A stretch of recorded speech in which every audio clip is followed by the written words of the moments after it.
Mais surtout, au niveau des perspectives, la chose la plus importante, c'est le travail. Créer du travail, mais surtout se mettre au travail.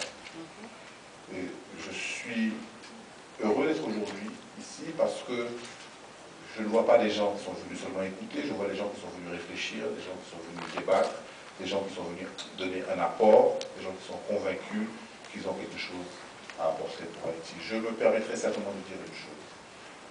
Soyez tolérants. Soyez tolérants.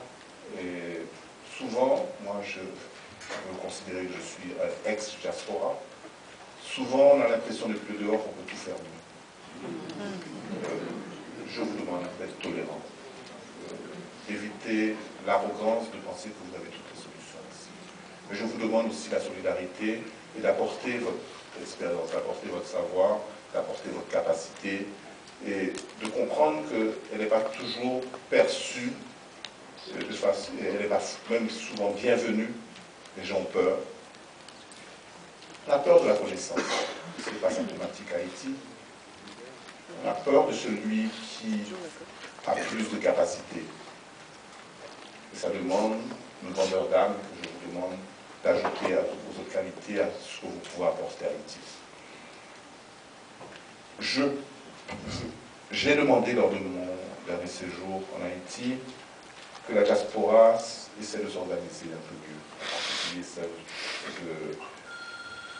du Canada et de Montréal en particulier. Je suis content de voir que non seulement cet effort a été entendu par la société civile à travers, par exemple, ce genre de manifestation, mais elle a été également, une fois n'est pas coutume, entendue par l'administration publique. Et je tiens à féliciter mon consul général qui a mis en place une banque de compétences de la diaspora haïtienne. La diaspora haïtienne, la BCDH. Et je vous demande de l'applaudir parce que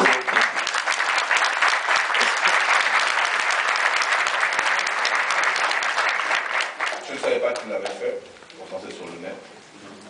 Et la dernière fois que je suis venu, quand je me suis rendu compte que ça n'existait pas, ça m'a semblé tellement absurde que depuis le temps qu'on parle d'utiliser la diaspora, on n'a même pas pris le temps de savoir qui était la diaspora.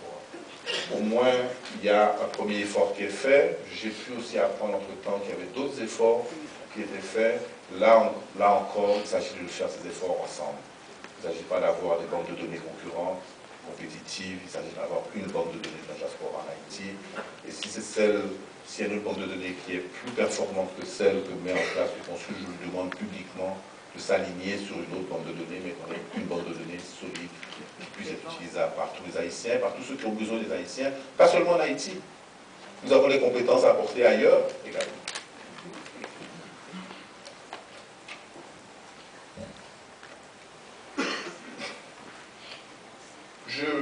J'aimerais terminer sur quelque chose qui me semble fondamental. Je l'ai déjà dit ici, depuis de nombreuses années, on parle beaucoup de la nécessité d'intégrer la diaspora en Haïti. Personne ne m'a dit comment ça allait se faire. Même pas mon ministre. Je sais plus, il travaille. Et pour moi, c'est la question fondamentale. Comment on opérationnalise tout ça? La bonne volonté, c'est bien bon. Tout le monde a son petit plan, son plan de retour. Je vais retourner en Haïti, voici ce que je vais faire. Tout le monde se dit, écoutez, si on va avec leur argent parce qu'on a besoin de construire un hôtel et c'est avec l'argent de la diaspora, les gens qui ont la maison détruite font des coups de fil pour voir si l'oncle, la soeur, la tante va envoyer le petit argent qui va permettre de réparer le mur. Mais rien de structurel, rien sur la durée.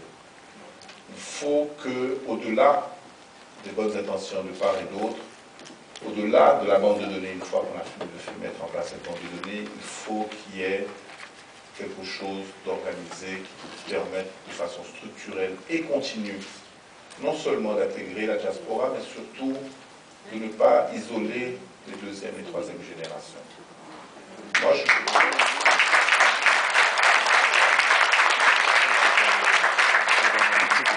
combien de vos enfants rentrent en vacances en Haïti? Vous rentrez en Haïti quand il y a des morts, des fois quand il y a un mariage, quand il y a une obligation, mais ce n'est pas carnaval même. c'est un spectacle qui devient de moins en moins intéressant. Donc, fondamentalement, vos enfants ne sont même plus des diasporas. Ils deviennent des Canadiens, des Américains, des Européens. Il faut pouvoir garder ce lien entre la deuxième et la troisième génération et Haïti. Sinon, il n'y aura pas d'espoir pour le futur.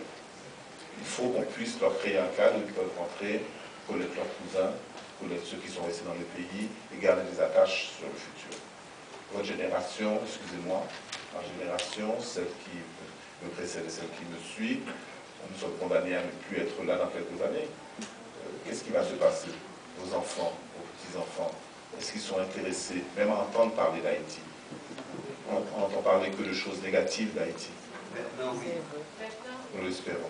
Nous l'espérons et c'est pour ça qu'il faut se battre, essentiellement. Garder ce lien avec Haïti.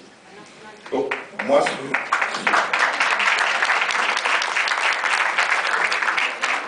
au-delà des bonnes intentions, il faut mettre des choses en place. La banque, c'est important. Je crois, je ne sais pas si M. Lumarc a eu le temps de vous parler de certains projets autour de l'éducation où on peut faire des choses très précises.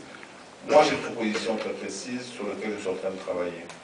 Vous savez que dans ces fameuses structures de coordination pour la coopération externe, il y a ce qu'on appelle le HIRC, c'est même le comité de haut niveau pour la coordination de l'aide qui va gérer le multi-donor trust fund, enfin,